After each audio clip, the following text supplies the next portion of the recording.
आप सभी का आज की क्लास में स्वागत है। मेरे प्यारे, आपको जैसे पता होगा हमने एक सीरीज की व्यवस्था की है और इस सीरीज का नाम जो रखा गया है वो ताबड़तोड़ मैथ फार्मूला रिवीजन क्लास है। तो मेरे प्यारे, आज का जो टॉपिक आता है वो आपका सर्कल है। ज्योमेट्री में जो सर्कल होता है वो आपका सर्कल है। ताकि मेरे प्यारे मात्र 10 मिनट में कंप्लीट ज्योमेट्री का जो सर्कल का पार्ट होता है उन सारे थ्योरम हम रिवीजन करवाते हैं। ताकि मेरे प्यारे, सबसे पहले हम आपको ये बताना चाहते हैं आपको वृत्त किनको बोला जाता है। बहुत छोटे छोटे बातों से स्टार्ट करेंगे और बहुत डीप में हम आपको बताएंगे। तो आपको पता होगा मेरे प्यारे, इस कंप्लीट बाउंड्री की लंबाई को परिधि या परिमाप बोला जाता है और वृत्त के कुछ ही भाग को मेरे प्यारे आर्क यानी चाप बोला जाता है और परिधि के किसी भी दो बिंदुओं को मिलाने वाली रेखा को जीवा बोला जाता है। और वैसा जेबा जो केंद्र से होकर गुजरता वह जेबा नहीं, वह व्यास कहलाता है। तो और आपको पता होगा जब केंद्र बिंदु से परिधि को मिलाएगा एक बार आपका त्रिज्या कहलाएगा। उसके बाद मेरे प्यारे एक बात और पता होगा, जब केंद्र से समान दूरी पर दो जेबा रहता है उन दोनों जेबा की लंबाई आपस में हमेशा समान होता है। जब केंद्र से समान दूरी पर दो जेबा रहेगा तो वह दोनों जेबा हमेशा केंद्र के विपरीत दिशा में होगा। तो मेरे प्यारे, हमने आपको छोटे छोटे बातों पर डिस्कस किया है ताकि अब आगे की कुछ बातों हम बताते हैं। तो आप लगातार मेरे साथ बने रहिए मेरे प्यारे। मात्र 10 मिनट में हम आपको कंप्लीट फार्मूला रिवीजन करवाएंगे। जब मेरे प्यारे दो वृत्त अलग अलग होगा, जब दो वृत्त अलग अलग होगा तो अगर आज ओवरनेट आसपास रेखा की संख्या बोलेगा तो कितना होगा। तो हम एक ए वाला एक वाला, एक खिंचाएगा मेरे प्यारे ए वाला और एक खिंचाएगा ए वाला। हमें पता चला मेरे प्यारे, जब दो वृत्त अलग अलग रहेगा तो ओवरनेट आसपास रेखा की संख्या 4 होगा। ठीक उसी प्रकार से मेरे प्यारे अगला थ्योरम को आप ध्यान दीजिएगा क्या कहता है। जब दो वृत्त एक दूसरे के बाएं स्पर्श करता हो, जब दो वृत्त एक दूसरे के बाएं स्पर्श करता हो तो ओवरनेट आसपास रेखा संख्या कितना होगा मेरे प्यारे, ए वाला होगा, एक रेखा ए वाला होगा। हमें पता चला ओवरनेट आसपास रेखा की संख्या 3 होगा। तो उसके बाद मेरे प्यारे आगे ध्यान दीजिएगा, जब दो वृत्त एक दूसरे का प्रतिच्छेद करता हो मेरे प्यारे तब ओवरनेट आसपास रेखा की संख्या कितना होता है। हम बोले ए वाला एक ओवरनेट आसपास रेखा होगा, एक ओवरनेट आसपास रेखा ए होगा। हम कह सकते हैं मेरे प्यारे, जब दो वृत्त एक दूसरे को प्रतिच्छेद करेगा तो ओवरनेट आसपास रेखा की संख्या 2 होता है। तो उसके बाद मेरे प्यारे ध्यान दीजिएगा, तो अगला थ्योरम हम आपको बताए थे, जब दो वृत्त एक दूसरे के अंत आसपास करता हो तो ओवरनेट आसपास रेखा की संख्या कितना होता है। हम एक ओवरनेट आसपास रेखा ए होता है, हम बोलेंगे ओवरनेट आसपास रेखा की संख्या 1 होता है। तो उसके बाद मेरे प्यारे हम आपको ये भी बताए थे, जब 2 या 2 से अधिक संकेंद्रीय वृत्त हो, जब 2 या 2 से अधिक संकेंद्रीय वृत्त हो तो बोले मेरे प्यारे इसमें ओवरनेट आसपास रेखा खींचा जाएगा। हम बोले इसमें एक भी ओवरनेट आसपास रेखा नहीं होता है।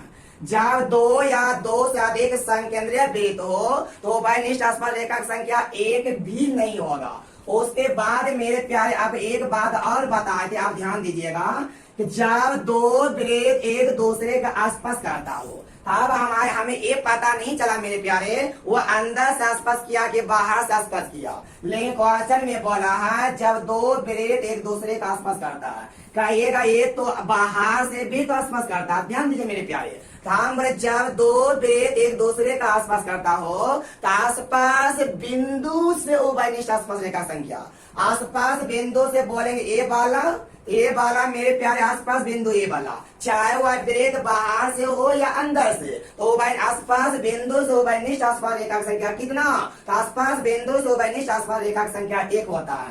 ठीक उसी प्रकार से मेरे प्यारे अगला थ्योरम में आप स्टार लगा दीजिए, काफी लाजवाब है मेरे प्यारे। जैसे हम ए वाला 3 वृत्त है मेरे प्यारे, ए वाला 3 वृत्त है, ए वाला 3 वृत्त है मेरे प्यारे। फिगर सही तो नहीं बना पाइएगा लेकिन आपका समझाते हैं। हम जब मेरे प्यारे 3 वृत्त एक दूसरे को आसपास कर, ऐसे ए वाला आप ऐसे करिए मेरे प्यारे, ऐसे करिए और ऐसे रुकिए, थोड़ा सा रुकिए मेरे प्यार, आप ऐसे डायग्राम बनेगा आपका अच्छा डायग्राम बन जाएगा। एक वृत्त ए वाला हुआ और एक वृत्त ए वाला हुआ और एक वृत्त ए वाला हुआ। पर आप ये कीजिए, एक रेखा एक खींचाएगा और एक रेखा इस तरह से खींचाएगा। थंब जब तीन वेद बाय आसपास करेगा तो बाय नेक्स्ट आसपास रेखा की संख्या कितना होगा, मात्र 2 खींचा जाएगा। तो आप मेरे प्यार इस तरह ध्यान रखिएगा, आप इंची से डायग्राम से बनाइएगा तो आपका ये स्ट्रेट लाइन में हो जाएगा। आप इस तरह से बना पाइएगा मेरे प्यारे, ये आपका बेसिक कॉन्सेप्ट था मेरे प्यारे। तब हम आपको थ्योरम बता रहे हैं, आप थ्योरम पर ध्यान दीजिएगा। तो आपका पहला थ्योरम कहा था मेरे प्यारे, केंद्र बिंदु से जीवा पर डाला गया लंब, केंद्र बिंदु से जेबा पर डाला गया लंब इस जेबा को 2 बराबर भागों में बांटता है। हम बोले जितना लंबाई इसका होगा उतना लंबाई इसका होगा। ये आपका मेरे प्यारे पहला थ्योरम था। उसे प्रकाश अगला थ्योरम कहता है मेरे प्यारे, एक ही जीवा द्वारा परिधि पर एक ही तरफ बनने वाला दोनों कोण आपस में समान होता है। और ए वाला थीटा होगा, ए वाला भी थीटा होगा। तो मेरे प्यारे आपको एक बात पता चल गया, एक केंद्र बिंदु से जीवा पर डाला गया लंब जेबा को 2 बराबर भागों में बांटता है और एक ही जीवा द्वारा परिधि पर एक ही तरफ मेरे प्यारे जैसे गौर करिएगा, हम एक ही जीवा द्वारा परिधि पर एक ही तरफ बनने वाला जितना भी कोण होगा मेरे प्यारे ये सब आपस में बराबर होगा। आइए मेरे प्यारे अगला थ्योरम, जितना ए वाला होगा उतना ए होगा उतना ए होगा, ये सब आपस में बराबर होता है। तो मेरे प्यारे अगला थ्योरम क्या कहता है गौर करिएगा। इस क्लास का नाम ही है मेरे प्यारे रिवीजन क्लास। तो आपको जितने भी हम क्लास में बताया उन सारे फार्मूला को थ्योरम को केवल रिवीजन करा रहे हैं। तो आइए मेरे प्यारे अगला थ्योरम देखते हैं क्या कहता है। एक ही जीवा द्वारा केंद्र बिंदु पर बनने वाला कोण, ये वाला मेरे प्यारे थीटा है, उसी तरफ जो परिधि पर कोण बनेगा मेरे प्यारे ये वाला कोण, तो केंद्र बिंदु पर के कोण का आधा होगा। और ए वाला थीटा है तो ए वाला थीटा बाय 2 होगा। अगर ए वाला 60 है तो ए वाला 30 और ए वाला 80 है ए वाला 160, ई वाला इसका आधा, ई वाला इसका 2 गुना। ये बात मेरे प्यारे हमें समझ में आ गया होगा। तो ये मेरे प्यारे अगला थ्योरम देखिए क्या कहता है, अगला थ्योरम पर गौर करिएगा। तो अगला थ्योरम कहता है मेरे प्यारे, व्यास द्वारा परिधि पर बनने वाला कोण, व्यास द्वारा परिधि पर बनने वाला कोण हमेशा समकोण होता है। तो मेरे प्यारे एग्जाम में डायरेक्ट क्वेश्चन पूछता है कि अर्धवृत्त पर बनने वाला कोण क्या होता है, हम बोलेंगे अर्धवृत्त पर बनने वाला परिधि पर कोण समकोण होता है। एग्जाम में मेरे प्यारे ये क्वेश्चन बहुत बार पूछा है, हम बोले व्यास द्वारा परिधि पर बनने वाला कोण समकोण होता है। एक बात मेरे प्यारे और गौर करिएगा, जैसे हम आपको बोल दिए कि व्यास द्वारा परिधि पर बनने वाला कोण कितना, रे वाला 90 डिग्री, चाहे मेरे प्यारे उस और बने चाहे इस और बने, ये वाला 90 बनेगा ये वाला भी तो 90 बनेगा ना। हम बोलेंगे इन दोनों कोणों का योग कितना 180। लेकिन मेरे प्यारे आप गौर करिएगा, आप ऐसे थ्योरम को दिमाग में रखिएगा, एक ही जीवा द्वारा परिधि के दोनों खंडा पर बनने वाला कोणों का जो योग होता मेरे प्यारे वो हमेशा इन दोनों का योग 180 होता है। हम बोलेंगे अल्फा प्लस बीटा बराबर 180। तो मेरे प्यारे जैसा कि हम आपको अभी एक थ्योरम तुरंत बताए हैं, गौर करिएगा, हम आपको जस्ट ये थ्योरम जो बताए हैं गौर करिएगा, एक ही जीवा द्वारा केंद्र बिंदु पर बनने वाला कोण उसे तरफ जो परिधि पे ये वाला कोण बनेगा, ये वाला मन थीटा, ये वाला मन इसका क्या होगा थीटा बाय 2 होगा। मेरे प्यारे जब दोनों कोणों का नोक एक ही तरफ रहेगा बोलेंगे उसी तरफ का कोण केंद्र बिंदु पर के कोण का आधा। लेकिन मेरे प्यारे जब आपका इस तरह से कोण बनेगा, ये वाला का केंद्र बिंदु पर का कोण है मेरे प्यारे, लेकिन जब दोनों कोण का नोक अलग अलग होगा मेरे प्यारे, इस कोण के बारे में बोलेंगे ये वाला उसी बोलेंगे इसी तरफ का जो कोण होगा 180 माइनस केंद्र बिंदु पर के कोण का आधा होता है। फिर अगर ये थ्योरम याद रहेगा मेरे प्यारे आपको ये डायरेक्ट निकल जाएगा 180 माइनस केंद्र बिंदु पर के कोण का आधा होता है। ताकि मेरे प्यारे अगला थ्योरम हम आपको बता रहे हैं, अगला थ्योरम क्या कहता है। आप लगातार मेरे साथ बने रहिए मेरे प्यारे, ताकि आपको सारा फार्मूला थ्योरम रिवीजन करा देंगे। तो आपको एक बात पता होगा मेरे प्यारे, व्यास वृत्त को दो बराबर भागों में बांटता है, जिसमें कि प्रत्येक भाग को मेरे प्यारे अर्धवृत्त के नाम से जाना जाता है। व्यास वृत्त को दो बराबर भागों में बांटता है, जिसमें कि प्रत्येक भाग को हम अर्धवृत्त के नाम से जाना जाता है। लेकिन मेरे प्यारे आपको एक बात और पता होगा कि जीवा वृत्त को दो बराबर भागों में नहीं बांटता है। जीवा वृत्त को दो बराबर भागों में नहीं बांटता है। बड़े भाग को दीर्घ चाप और छोटे भाग को लघु चाप बोला जाता है। और बड़े भाग को दीर्घ चाप और मेरे प्यारे दीर्घ चाप पर बनने वाला जो कौन होता है वो आपका न्यून कौन होता है। और लघु चाप पर बनने वाला जो कौन होता है मेरे प्यारे ये आपका अधिक कौन होता है। तो मेरे प्यारे आपको एक बात और ध्यान देना होगा, बड़े दीर्घ चाप को बड़ा दीर्घ कर्ण बोला जाता है और लघु चाप को मेरे प्यारे छोटा बोला जाता है। छोटा बड़ा बोलेगा तो आप समझ ही लीजिएगा, लेकिन मेरे प्यारे आप ध्यान रखिएगा जीवा वृत्त को दो भागों में बढ़ता है। बड़े भाग को दीर्घ चाप और छोटे भाग को लघु चाप और दीर्घ चाप पर बनने वाला को न्यून कौन और छोटे भाग पर बनने वाला कौन अधिक कौन होता है। ये मेरे प्यारे आपको केवल जीवा से संबंधित जितने भी टारगेट थ्योरम होता है उन सारे थ्योरम को हम आपको रिविजन कराए।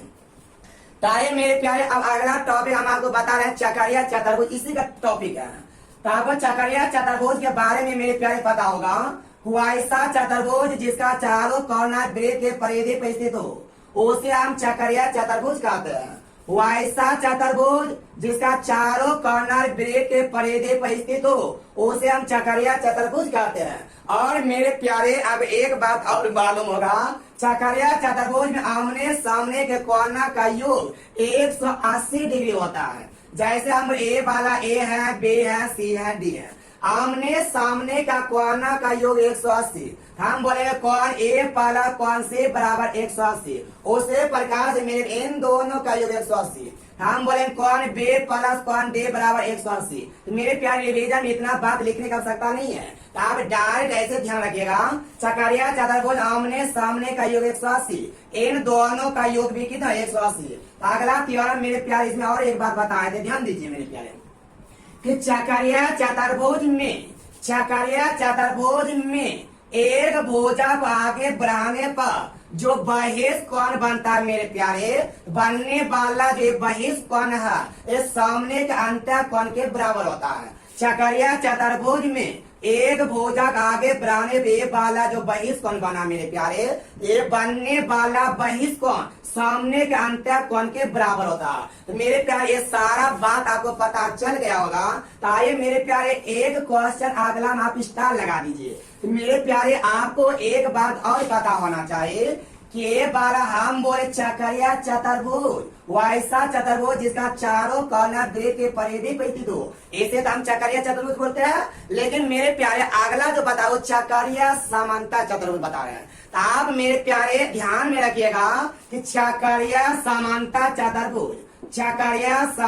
चतुर्भुज जो होता है मेरे प्यारे वो आपका आयत होता है। चक्रीय समांतर चतुर्भुज क्या होता है? आयत होता है। एग्जाम में डायरेक्ट क्वेश्चन पूछता है कि चक्रीय समांतर चतुर्भुज क्या होता है। तो आयत होता है, वर्ग होता है, सम चतुर्भुज की समलंब चतुर्भुज, हम बोलेंगे चक्रीय समांतर चतुर्भुज आयत होता है। बट मेरे प्यारे ये क्या होता है, कैसे होता है, ये आप फाउंडेशन बेस के थ्योरम में जाके देखिए कि यूट्यूब पर डाला हुआ है, वहाँ पर काफी डीप में बताया हुआ है कि चक्रीय समांतर चतुर्भुज आयत क्या होता है। तो वहाँ पर मेरे प्यार आप देखिएगा तो आपको पता चल जाएगा। फिर ये रिवीजन की क्लास है, इसी का मेरे प्यार आपको केवल इतना सा ध्यान देना पड़ेगा कि चक्रीय समांतर चतुर्भुज आयत होता है। तो आइए मेरे प्यारे थोड़ा सा इस पर और बात करते हैं। तो मेरे प्यारे आप एक बात ध्यान में रखिएगा, चक्रीय चतुर्भुज का दूसरा नाम जो रखा गया मेरे प्यारे वो आपका वृत्तीय चतुर्भुज रखा गया। चक्रीय चतुर्भुज का दूसरा नाम है आपका क्या, तो आपका वृत्तीय। आप इस बात को ध्यान में रखिएगा। ये आपका मेरे प्यारे चक्रीय चतुर्भुज हो गया। आइए मेरे प्यारे अगला थ्योरम देखते हैं। मेरे प्यारे जब दो जीवा एक दूसरे के अंतर रूप से काटता हो तो ये दोनों जीवा दो भागा में बढ़ जाता है। प्रत्येक जीवा के छोटे भागा गुना पर आपस बराबर होता है। आप इतना गुना इतना इक्वल टू इतना गुना इतना बोलिएगा। ये वाला ए बी सी डी, ये वाला पी है। बोले AP गुना BP इक्वल टू CP गुना DP।